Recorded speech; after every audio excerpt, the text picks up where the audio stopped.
the revival of the Hindu kingdoms and ancient enlightened civilizational nations that once existed in 56 nations, spanning 1,700 provinces with defined territories, kingdoms, and its own sovereign role. These include the ancient South Indian kingdom of Pandyas and the Madurai Ordinam. The Supreme Pontiff of Hinduism is the current monarch who holds the position of the 293rd Guru Mahasannidhanam of Madurai Ordinam, recognized as the oldest and largest Hindu kingdom monastery in South India. Further supporting the historical, spiritual, and political legitimacy of these ancient indigenous sovereign kingdoms is a recognition by the British government. The Madurai Guru Mahasannidhanam's pontiffs, who were always considered incarnations of Lord Paramashiva, were recognized as the head of states invoking the Regency Act.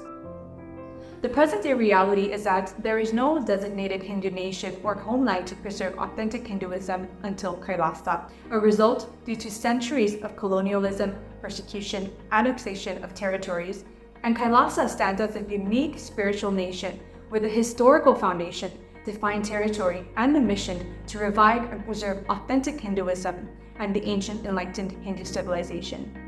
The article states the purported nation called United States of Kailasa.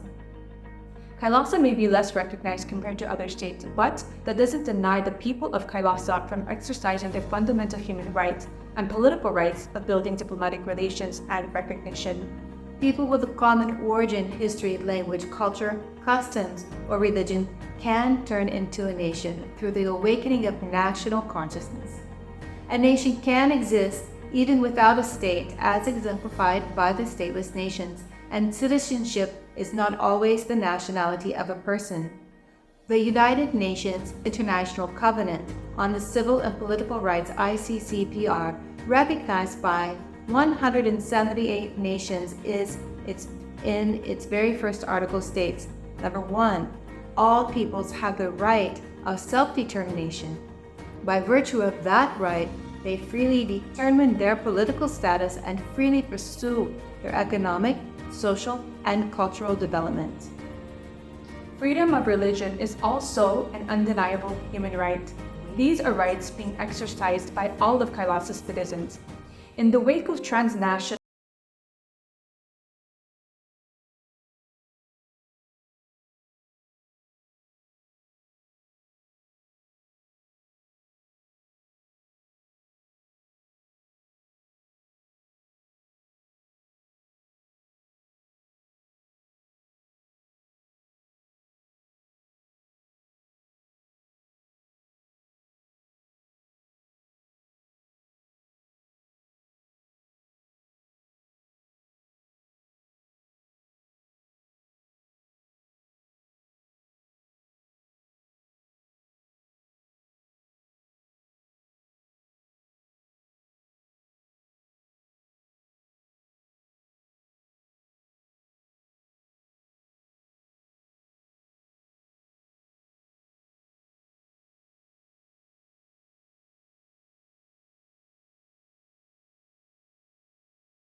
Hindus, pushing them into generations of homelessness and statelessness.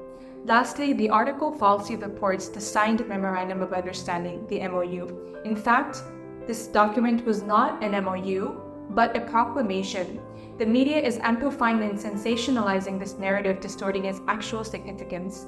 Understand, proclamations recognize a day, a week, or a month for a specific issue, individual, or occasion, and usually confer to honor, celebrate, and create awareness of a significant issue.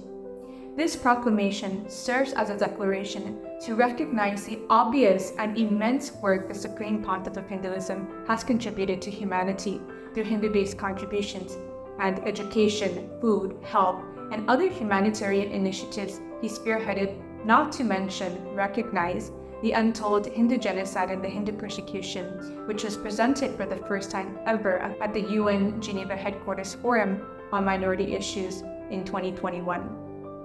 Its purpose is to appreciate and recognize the Supreme Pontiff of Hinduism, Bhagavan Nithyananda for his deserving achievements. Concluding, the Supreme Pontiff of Hinduism has long emphasized the need for Kailasa, a dedicated, safe haven for preserving and freely practicing authentic Hinduism. As the current monarch and Guru Mahasa Nithyananda, the Supreme Pontiff of Hinduism oversees these ancient indigenous Hindu kingdoms, tracing their roots to some of the greatest dynasties where incarnations were born.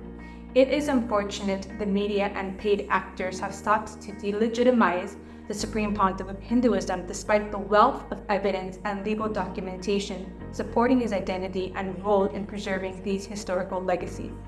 Behind the scenes, the Supreme Pontiff of Hinduism, Kailasa's monks, nuns, volunteers, and devotees faced years of mockery and faced false allegations, debunked through legal evidence and court documents. Kailasa is a sincere initiative, contrary to what the media depicts it as fake, as seen in recent news. Our religious order, led by successful, educated, highly achieved individuals, is committed to reviving Kailasa and stands firmly with the Supreme Pontiff of Hinduism. Sufficient evidence, including the United Nations human rights reports and legal documents verified in the court of law, has been continuously presented to debunk misconceptions and defend Kailasa's existence. We urge everyone to see the truth and evident hard work of the Supreme Pontiff of Hinduism as substantial evidence in recognizing and support Kailasa's mission for peaceful existence without persecution, enabling the innumerable life-positive humanitarian contributions to continue.